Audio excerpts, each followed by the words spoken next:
The Pedoy Etz speaks over here about life. He speaks about life. What does he say? Ogvar katfu ba'alei musar eskel. Shim yomnud al adam, if they tell a human being, bekam ata mocher shana achad mechayecha. A guy tells you, Mike, how much would you sell me a year of life? 1 year. How much? They want to transfer your 1 year of life to this person.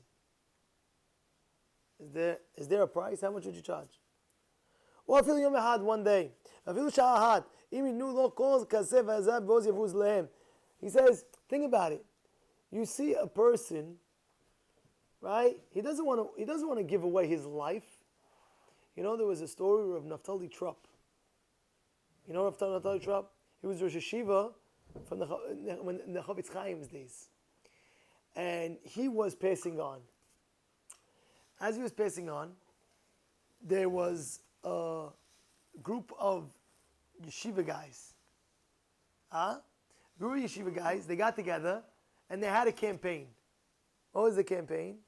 The campaign was, we're going to go around the yeshiva and ask how much time, days, weeks, months, will you give from your life to the Rosh Hashiva's life? So they came to one bacha.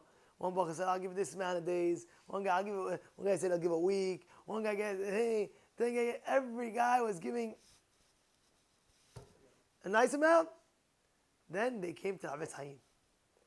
And now they're like, oh, now let's go to Havetz Haim. Let's ask him. For sure, we're going to ask him if he's going to donate like, Havetz Haim.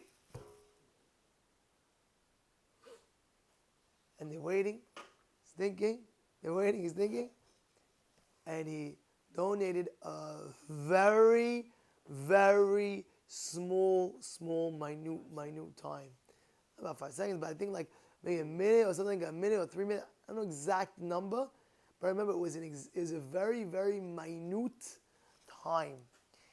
And the boys that were in the campaign and everybody like heard what I was saying was donated such a small amount. Like, what's Haim? Like, you know what life is? You know what Haim is? You know what life is? And he said, it's written down that after that, the next day in the Bet Midrash, when they all heard about Haim, how he gave like one minute, a minute or maybe, they all sat down in the Bet Midrash learning like they never ever learned before. It says, wow, you value that 1 minute? You value that so much that you think, well, they went ahead and they learned. They didn't stop learning. They didn't stop because they started the value of that minute time. They bring down, right? That's what I'm saying. You have the person, if you would make cheshbon of all the minutes he wasted, of all the hours he wasted, of all the, I'd say he writes a ledger. He has like they said one time Bishmo in his name. He says, and the person lives to 120, yeah? So in the beginning of his life, he's writing like a ledger, right? In the beginning, let's say, for example, you have one piece of paper. You can write front and back. So in the beginning, what does he do? He writes like in big size, this. But as he's getting to the back, he realizes that he has to write a lot more, but he has a certain amount of space that he has. He says, oh my goodness, now he starts writing tiny, and then when he gets to the last lines, he starts writing even tinier, till he makes it. So the same thing in life. A person sometimes in life is like that. In the beginning of his life, he feels, I have so much time, I have so much life, you know what? Okay, big deal if I go there, big deal if I waste my time there, but I have life. Then all of a sudden, as he gets older, he starts realizing, oh my goodness, I still have to accomplish. I want to accomplish this, I want to accomplish that, I want to accomplish that, I want to accomplish that. Then he gets even older than that. He's like, oh my goodness.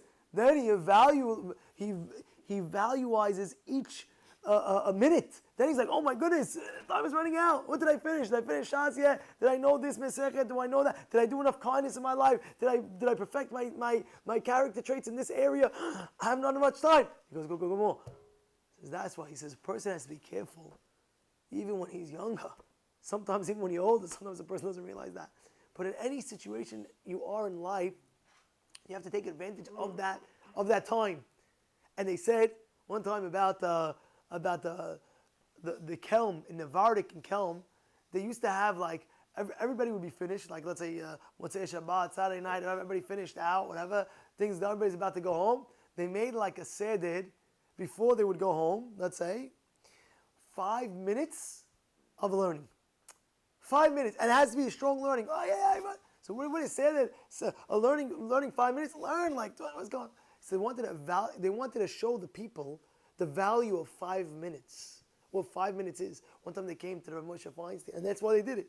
One time they came to Rabbi Moshe Feinstein, when Moshe Feinstein had a big gadol, that they had a siyum, and this siyum Masechet of the Shas was a huge siyum. He made a huge party, and this. Everybody's looking like, why? You finish Shas every year. You finish it every year. Why this year? It's not a beracha, it's a fact. He did it. He finished every year before. It says, why this year did you make a blow up seudah? So I'll explain to you. Because this year, when I made this siyum, it was all with the 5 minutes where they would take me to a wedding, and as I was on the way to the wedding, I would take my Gemara. I had a special seder. I take my Gemara. I would learn on the way to the wedding, and also when I was waiting until the wedding started, I was able to go through the Gemara and this, that.